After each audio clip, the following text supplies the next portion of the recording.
Hello student, तो चलिए हम लोग स्टार्ट करते हैं numerical based on Coulomb's law. तो हम लोग कुछ पार्ट वन में हम लोग कुछ क्वेश्चन देखे थे, तो यहाँ पे हम लोग नेक्स्ट क्वेश्चन सबको लेंगे, है ना। बट स्टूडेंट उससे पहले कुछ हम लोग का बेसिक पॉइंट्स को देखते हैं, देन फिर हम लोग वन बाय वन क्वेश्चन को सॉल्व करेंगे। ठीक है स्टूडेंट। तो पहला है system of three collinear charges, यानी यहाँ पे हम जो भी क्वेश्चन सॉल्व करेंगे वो थ्री कोलिनियर चार्जेस पे बेस्ड क्वेश्चन होगा। ठीक है, यानी इसका मतलब स्टूडेंट मान लीजिए हमारे पास एक लाइन है और इस लाइन पे तीन पॉइंट हम कंसीडर कर रहे हैं और ये तीनों पॉइंट जो हैं सेम लाइन पे हैं, तो उसको हम क्या बोलते हैं, कोलिनियर, है ना। तो जैसे एक चार्ज Q1 है, एक चार्ज Q2 है और एक चार्ज Q3 है, ये सेम लाइन पे हैं, तो इसलिए इनको हम क्या बोलते हैं, थ्री कोलिनियर चार्जेस। ठीक है स्टूडेंट। तो देखिए पहला कॉन्सेप्ट क्या बोल रहा है कि three charges Q1, Q and Q2 are kept along a straight line, यानी एक स्ट्रेट लाइन है, इस पर तीन चार्जेस रखा हुआ है स्टूडेंट, Q1, एक चार्ज है Q और एक चार्ज क्या स्टूडेंट Q2। ठीक है, तो इनके बीच का डिस्टेंस मान ले रहे हैं x1 है और इन दोनों के बीच का जो डिस्टेंस है वो कितना है, x2 है। तो बोल रहा है कि charge Q will be in equilibrium, यानी ये जो चार्ज Q है जो बीच में प्लेस्ड है ये क्या इक्विलिब्रियम में होगा। तो इक्विलिब्रियम का मतलब क्या है स्टूडेंट, कि इस पे जो इन दोनों चार्जेस की वजह से जो नेट फोर्स लगेगा वो क्या होना चाहिए स्टूडेंट, जीरो होना चाहिए। ठीक है, यानी Q1 की वजह से इस पे जो चार्ज लग रहा है और Q2 की वजह से इस पे जो चार्ज लग रहा है, अगर दोनों का मैग्नीट्यूड क्या हो जाए, सेम हो जाए, तो Q will be in equilibrium. ठीक है, यानी कंडीशन क्या हो गया, F applied force by Q1 equal to क्या हो जाए student, F applied force by Q2, दोनों का मैग्नीट्यूड क्या होना चाहिए, सेम होना चाहिए। ठीक है, अब दो चार्जेस है तो यहाँ पे कूलम्ब्स का नियम लगा देंगे, तो क्या हो जाएगा, F Q1 Q upon x1 square equal to K Q Q2 upon x2 square.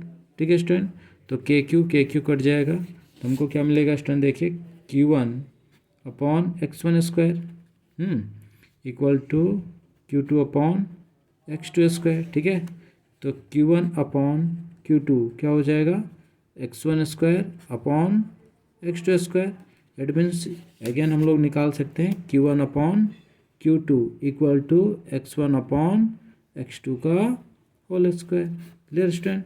चलिए तो आगे देखिए नेक्स्ट पॉइंट क्या बोल रहा है कि if all three charges Q1, Q and Q2 are similar student, यानी जो हम लोग तीन चार्ज लिए अगर वो तीनों चार्ज क्या हो, सिमिलर हो, तो सिचुएशन में हमारा जो Q होगा वो क्या होगा, स्टेबल इक्विलिब्रियम में होगा। स्टेबल इक्विलिब्रियम का मतलब मान लीजिए हम लोग के पास एक स्प्रिंग है ना, इस स्प्रिंग पे हम लोग एफ फोर्स लगाएं तो ये स्प्रिंग क्या हो गया, एलोंगेट हो गया। जैसे इस एफ फोर्स को हटा लिए तो ये स्प्रिंग अपने ओरिजिनल पोजिशन में आ गया, तो उसको हम क्या बोलते हैं, स्टेबल इक्विलिब्रियम। ठीक है स्टूडेंट। चलिए सेकेंड देखिए इसका टर्म क्या बोल रहा है कि एक्सट्रीम चार्जेस आर सिमिलर, यानी एक्सट्रीम चार्जेस मतलब जो बाहर के चार्जेस हैं ना, जैसे यहाँ पे हम लोग चार्ज ले रहे थे Q1 Q और ये क्या था स्टूडेंट Q2, तो ये दोनों क्या हो गए, एक्सट्रीम चार्जेस क्या होना चाहिए, आर सिमिलर, है ना। तो while Q is of different nature, और ये Q जो है वो डिफरेंट नेचर का है, तो उस सिचुएशन में Q will be in unstable equilibrium. तो अगर ये दोनों सिमिलर हैं बट ये डिफरेंट नेचर का है, तो सिचुएशन में जो Q होगा वो कैसा हो जाएगा, अनस्टेबल इक्विलिब्रियम होगा। अनस्टेबल मीन्स अगर उसमें हम फोर्स अप्लाई करते हैं और उस फोर्स को रिमूव कर लेते हैं तो वो अपने ओरिजिनल पोजीशन को रिगेन नहीं कर पाता है। ठीक है स्टूडेंट। चलिए सेकंड कॉन्सेप्ट को देखते हैं। तो देखिए सेकंड कॉन्सेप्ट में क्या बोल रहा है कि एक तीन चार्जेस हैं यहाँ पे ABC पे प्लेस्ड हैं और इनके बीच का डिस्टेंस x1, इनके बीच का डिस्टेंस क्या है, x2 है। ठीक है, और टोटल डिस्टेंस कितना स्टूडेंट, x है। तो अगर इस टाइप का प्रॉब्लम हो तो हम Q जो चार्ज है यानी थर्ड चार्ज जो बीच में प्लेस्ड है, इस Q का वैल्यू हम क्या कर सकते हैं, कैन बी डिटरमाइंड, है ना। तो उसको कैसे डिटरमाइन करेंगे, तो देखिए अगर मान लीजिए पहले बोल रहा है कि if charge A is in equilibrium, यानी ये जो चार्ज A है अगर ये इक्विलिब्रियम में है तो Q का वैल्यू कितना हो जाएगा, तो Q का वैल्यू होगा Q equal to QB x1 upon x का होल स्क्वायर। Clear student. अगर कौन इक्विलिब्रियम में हो A, बट अगर हमारा B इक्विलिब्रियम में हो जाए तो उस सिचुएशन में जो Q का वैल्यू आएगा वो कितना हो जाएगा, minus QA x2 upon x का होल स्क्वायर। Clear student. ठीक है, तो ये दो मेथड के हेल्प से हम लोग आगे जो क्वेश्चन है उसको देखते हैं और उसको सॉल्व करने की कोशिश करते हैं। ठीक है, तो देखिए ये क्वेश्चन जो है स्टूडेंट मैनी एग्जाम्स, बहुत सारे एग्जाम्स में बहुत बार पूछा गया है ना, जैसा आप लोग देख रहे हैं। ठीक है, तो देखिए इस क्वेश्चन में क्या बोल रहा है कि ए charge Q is placed at the centre of the line joining two equal charges Q, यानी स्टूडेंट यहाँ पे दो इक्वल चार्जेस हैं, एक चार्ज क्यू है और दूसरा चार्ज क्यू है, और इसके सेंटर पे एक चार्ज प्लेस्ड है स्मॉल क्यू, ठीक है। तो मान ले रहे यहाँ का डिस्टेंस कितना हो गया x1, यहाँ से यहाँ तक का भी डिस्टेंस कितना हो गया x2, ठीक है। अगर ये डिस्टेंस मान लीजिए स्टूडेंट x है टोटल डिस्टेंस, तो x1 कितना हो जाएगा, यानी x1 equal to x2 equal to क्या हो जाएगा x/2, क्लियर, क्योंकि सेंटर पे ये प्लेस्ड है ना। अब बोला the system of the three charges will be in equilibrium, यानी ये तीनों चार्जेस कैसे हैं, इक्विलिब्रियम में है। तो बोला Q, if Q is equal to, तो क्यू कितना हो जाएगा। तो अभी हम लोग पढ़े थे एक फार्मूला है ना, कि अगर ये दोनों चार्जेस सिमिलर हों तो आप क्यू का वैल्यू फाइंड कर सकते हैं। तो फार्मूला क्या था student, Q equal to Q B, है ना। और क्या हम लोग पढ़े थे, x1 अपॉन एक्स का होल स्क्वायर, यही तो अभी पढ़े, ठीक है। तो इस पर पुट कर देते हैं, तो क्यू बी कितना है स्टूडेंट, क्यू है ना। एक्स वन कितना है, x/2, तो देन x/2 अपॉन क्या हो गया स्टूडेंट, एक्स का होल स्क्वायर, ठीक है। तो इसको लिख सकते हैं क्यू क्या हो जाएगा, x अपॉन 2x का होल स्क्वायर, एक्स कट जाएगा, देन क्यू अपॉन 2 का स्क्वायर क्या हो जाएगा स्टूडेंट 4, ये हमारा क्या निकल के आ गया, क्यू निकल के आ गया, है ना, प्लस में, ठीक है स्टूडेंट, एक प्लस आएगा और एक माइनस आएगा, तो ये हमारा रिजल्ट है। चलिए नेक्स्ट क्वेश्चन देखते हैं हम लोग आगे, और भी बहुत सारे क्वेश्चंस हैं, वन बाय वन सारे क्वेश्चंस को हम लोग देखेंगे। देखिए स्टूडेंट, ये क्वेश्चन क्या बोल रहा है कि if two charges plus Q and plus 4q are placed at a separation L, यानी दो चार्जेज है स्टूडेंट, है ना, एक चार्ज Q है और एक दूसरा चार्ज जो है वो क्या है, प्लस 4q है, और दोनों के बीच का डिस्टेंस कितना स्टूडेंट, L है, ठीक है। Find the magnitude, sign and location of the third charge that makes the system to strong in equilibrium. तो बोल रहा है कि एक तीसरा चार्ज है, थर्ड चार्ज, उसको हम कहाँ पे रखें कि ये पूरा सिस्टम क्या हो जाए, इक्विलिब्रियम में।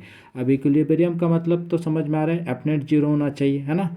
तो कहने का मतलब स्टूडेंट, मान लीजिए अगर एक चार्ज Q1 है, एक चार्ज Q2 है ना, और इस थर्ड चार्ज को अगर हम Q को यहाँ पे रख देंगे तो क्या होगा, इन दोनों के चार्जेस की वजह से, अगर ये प्लस है, ये प्लस, ये तीनों प्लस है, तो ये एक दूसरे को रिपेल करेगा, तो फोर्स का डायरेक्शन क्या हो जाएगा, तो यहाँ क्या हमको अपनेट मिलेगा, नहीं मिलेगा, है ना, यानी अपनेट जीरो नहीं मिलेगा। अगर ये चार्ज को यहाँ पे रख देंगे तो ये इस पर इधर लगाएगा, ये इधर लगाएगा, तो अगेन अपनेट जीरो नहीं मिलेगा। अपनेट हमको कब मिलेगा, जब ये तीनों क्या होना चाहिए, लाइन ज्वाइनिंग होना चाहिए, और इन दोनों के वजह से जो फोर्स होना चाहिए वो अपोजिट टू ईच अदर होना चाहिए, ठीक है।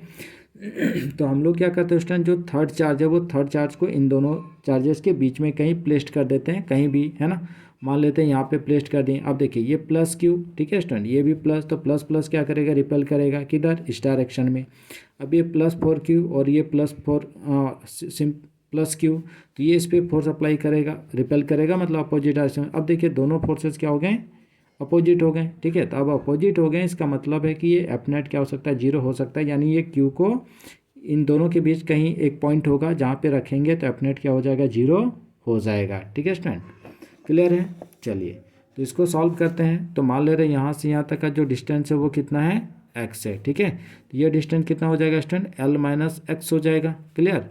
अब अगर इस पॉइंट पे इक्विलिब्रियम फाइंड करना है, मतलब इन दोनों के वजह से जो फोर्स लग रहा है वो इस पॉइंट पे क्या है, जीरो है, तो देन इन इक्विलिब्रियम, ठीक है स्टूडेंट। तो इक्विलिब्रियम में क्या हो जाएगा, इसके वजह से तो क्या लिखेंगे, के कूलम्ब्स का नियम, K Q upon x square equal to क्या हो जाएगा, K Q upon L minus x का होल स्क्वायर, इन दोनों के बीच का डिस्टेंस, ठीक है। तो के क्यू कट जाएगा, यहाँ से भी के क्यू कट जाएगा, ठीक है। तो देखिए यहाँ क्या आ गया, 1 upon x square equal to ऊपर क्या हो गया student, 4 upon L minus x का होल स्क्वायर, ठीक ना। क्रॉस मल्टीप्लाई कर देते हैं तो L माइनस एक्स का होल स्क्वायर इक्वल टू क्या हो जाएगा,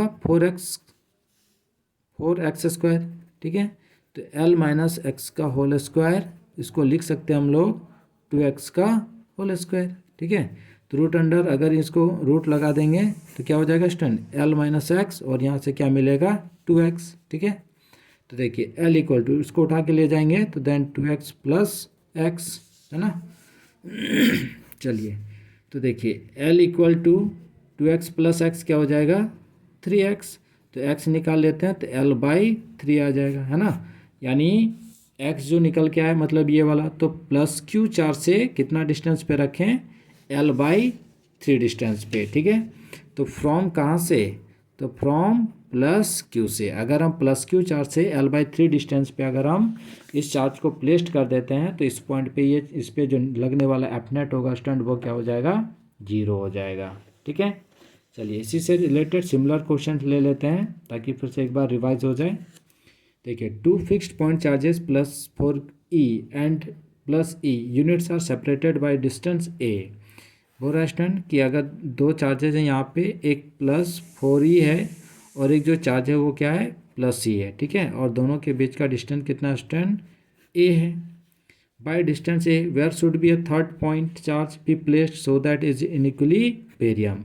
सेम क्वेश्चन है। अब बोल रहा है कि थर्ड चार्ज को कहाँ पे रखें, तो मान लीजिए थर्ड चार्ज को कहाँ पे रखना पड़ेगा, अभी पढ़ चुके हैं कि इधर कहीं भी रखेंगे तो एफनेट 0 नहीं आएगा, ठीक है। तो इनके बीच में रख देते हैं थर्ड चार्ज को, और वो थर्ड चार्ज कितना है हमारा, मान लीजिए Q है, ठीक। तो देखिए इसके वजह से जो फोर्स लगेगा बाहर की तरफ, इसके वजह से फोर्स इस डायरेक्शन में, देन एफनेट क्या हो जाएगा, 0। तो निकाल लेते हैं K4EQ अपॉन, मान लीजिए यहाँ से डिस्टेंस ये x है, तो ये डिस्टेंस कितना हो जाएगा, a-x हो जाएगा। तो x² इक्वल टू क्या हो जाएगा यहाँ पे, KQE अपॉन a-x का होल स्क्वायर, ठीक है। आगे बढ़िए, देखिए तो KQE कट जाएगा, तो यहाँ पे क्या बचेगा, 4/x² इक्वल टू 1/a-x का होल स्क्वायर, ठीक है। तो देखिए स्टूडेंट यहाँ पे क्या क्रॉस मल्टीप्लाई कर सकते हैं, तो देन a-x का होल स्क्वायर इधर हो जाएगा 4 इक्वल टू x², ठीक ना। तो अगर दोनों तरफ रूट लगा देंगे तो क्या हो जाएगा स्टूडेंट, यहाँ से 2a-x बाहर आ जाएगा, यहाँ से क्या मिलेगा, x हो जाएगा। तो देखिए 2a-2x equal to x, it means 2a equal to x plus 2x, तो ये 3x हो जाएगा total. 2a equal to 3x, ठीक है। तो x फाइंड करना है, then x equal to 2a/3, ठीक है स्टूडेंट।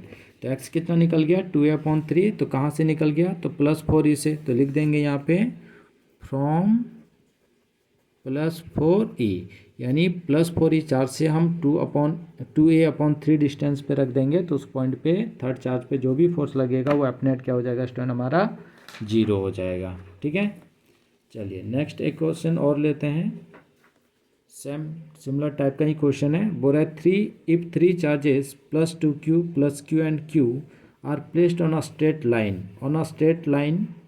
अच्छा सेम एक ही बार लिखा, 2 बार रिपीट हो गया स्टूडेंट, ठीक है। तो देखिए मान लीजिए यहाँ पे एक चार्ज है, यहाँ पे +2q ले रहे हैं, यहाँ पे हम लोग +q ले रहे हैं, और यहाँ पे चार्ज किया है q, ठीक है, विथ इक्वल सेपरेशन। अब देखिए इक्वल सेपरेशन पे हैं, तो इक्वल सेपरेशन पे है तो कोई दिक्कत नहीं है, ठीक है स्टूडेंट। इक्वल सेपरेशन मतलब दोनों के बीच सेम सेपरेशन पे है ये, ठीक है। अब वो रहे in order to make the net force Q to be 0, यानी इस पे नेट फोर्स क्या होना चाहिए, 0 होना चाहिए, है ना। तो इस पे 0 निकालना है, what will be value of Q, तो Q का वैल्यू क्या होगा। तो अगर इक्वल सेपरेशन पे हैं, इक्वल दूरी पे हैं, मतलब यहाँ से यहाँ मान लीजिए x, तो यहाँ से यहाँ भी क्या हो जाएगा स्टूडेंट, x हो जाएगा, ठीक है। तो देखिए इस पे एफनेट 0 है, मतलब निकाल सकते हैं K2QQ upon x² equal to क्या हो जाएगा इधर, KQQ अपॉन x², तो ये कट जाएगा, KQ कट जाएगा, KQ यहाँ से कट जाएगा, ठीक है स्टूडेंट। तो 2Q इक्वल टू क्या हो गया, Q हो गया, यानी हमको Q फाइंड करना था, तो Q इक्वल टू कितना आ गया, 2Q आ गया। Clear student. चलिए तो ये कुछ क्वेश्चन थे, हम लोग नेक्स्ट क्लास में फिर और क्वेश्चंस को हम लोग लेंगे 1 by 1। Thanks for watching.